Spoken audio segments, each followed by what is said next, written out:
Programme में दोबारा खुशामदीद। राना साहब, ये फरमाइए, जंग खत्म हो गई आप भी समझते हैं या फिर दोबारा कोई इम्कान है, खदशा है? देखिए, पहले तो मैं कतर के हवाले से बात करना चाहूँगा। देखिए, कतर जो है उसकी एक्सपर्टीज डिप्लोमेसी में है, इंटरनेशनल। अगर तालिबान का मामला हो, वहाँ उन्होंने होस्ट कराया ओवरऑल रीजन तो मैं समझता हूँ कि हमें अप्रिशिएट करना चाहिए। उसने बड़ा पॉजिटिव रोल अदा किया और जो है इस चीज़ को उन्होंने बर्दाश्त भी किया और फिर उसकी जवाबी कार्रवाई भी नहीं की और फिर सुलह के अंदर भी रोल अदा किया। तो ये एक बड़ा अच्छा उन्होंने किया। देखें, जंग जो है डिप्लोमेटिक सेंटर बनता जा रहा है। देखें, जो न्यूक्लियर प्रोग्राम है, खास करके जो मुसलमान ममालिक अगर कोई उसको परसू करना चाहता है, तो मेरे ख्याल से ये जो है वो बुनियादी सवाल होगा। मैं समझता हूँ कि इस जंग के बाद जो इजराइल और ईरान की हुई जो रिजॉल्व है ईरानियों का, वो और मजीद बढ़ जाएगा कि हमने अपने न्यूक्लियर प्रोग्राम को छोड़ना नहीं है बल्कि उसको मजीद बढ़ाना है। ये मेरी सोच है। और अगर ऐसे हुआ तो फिर ऑब्वियसली जो आपने सुन लिया, डोनाल्ड ट्रंप का भी सुन लिया, और इजराइल का तो जो है वो एजेंडा ही पिछले 30 सालों से ये था कि ये परसू ना करें। तो ये वो बुनियाद बनेगी कि आगे मामला कैसे बढ़ते हैं।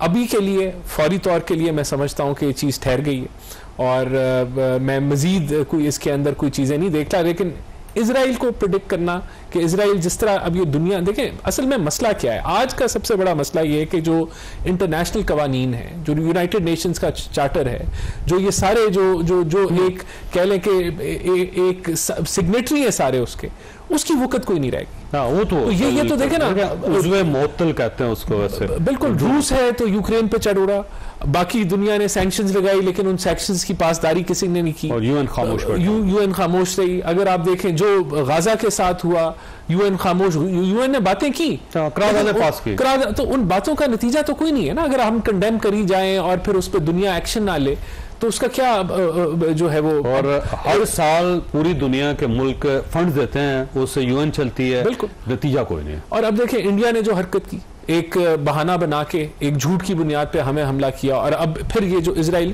तो मैं समझता हूँ दुनिया की जो डायरेक्शन है वो कोई अच्छी तरफ नहीं जा रही। तो इसके अंदर कोई भी ये कहे, कोई भी जो रीजनल पावर है वो अपने रीजन के अंदर जो भी कोई कमजोर जिसको वो समझता है उसके हक पे वो डाका डाल सकता है। तो ये जो है वो दुनिया का जो नया एक सिस्टम ये एस्टैब्लिश मैं समझता हूँ होता जा रहा है, ये खतरनाक है। और इसके अंदर देखें जिम्मेदारी जो है वो हर मुल्क पे पड़ती है कि इस पे आवाज उठाए, डिप्लोमेसी करे, और कोई तो यानी कि न्यू नॉर्मल बन रहा है ना दुनिया के अंदर। ये बड़ा खौफनाक है, ये खौफनाक है। बाकी से ये फरमाइएगा सर, ये जो न्यूक्लियर प्रोग्राम है ईरान का, वो चलता रहेगा या रुक जाएगा?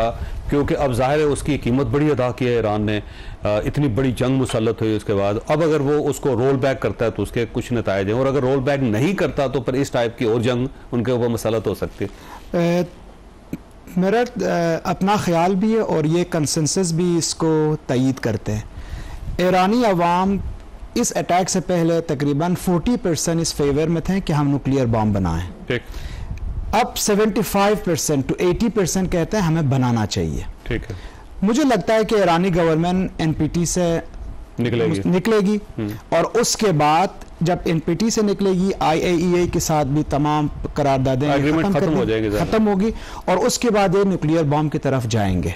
अब प्रेडिक्शन यही है, क्योंकि इनको पता चला कि हम पिछले 30 साल से कह रहे हैं कि हम न्यूक्लियर बॉम्ब की तरफ नहीं जा रहे हैं, उसी को बहाना बनाकर जब हमारे ऊपर मिसाइलें दागी जाती है तो क्यों ना हम ना बनाएं। इसलिए मैं समझता हूं कि जो न्यूक्लियर डॉक्ट्रिन या एटॉमी हिकमत अमली है, इसमें तब्दीली आएगी और ये तब्दीली शायद 1-2 हफ्ते के अंदर करारदादें असेंबली में पेश होकर हमारे सामने आए। लेकिन फिर तो आपको दुनिया नहीं, मेरा नहीं ख्याल है कि अमेरिका स्पेयर करेगा या फिर इसराइल स्पेयर करेगा या यूरोप स्पेयर करेगा, जीसीसी से भी बड़ी मुखालफत जी बेशक हो सकती है। लेकिन अब ईरान इस मरहले पे पहुंच गया है कि अगर आप एटॉमिक पावर को या एटॉमिक बम को बहाना बना के रजीम चेंज तक पहुंच चुके हैं और तेहरान के अंदर दारुल खिलाफे के अंदर हमारे कमांडर्स को आप शहीद कर रहे हैं और बाकी बचता कुछ भी नहीं है। इसलिए मैं समझता हूं कि एक और मसला भी है। अब ईरान की जो डिटरेंस पावर है वो सिर्फ मिसाइल नहीं होनी चाहिए, क्योंकि ये इतना कामयाब डिफेंस पावर नहीं रही। अब इनको एक और डिफेंस पावर चाहिए जो शायद सिर्फ और सिर्फ एटॉमिक बम हो।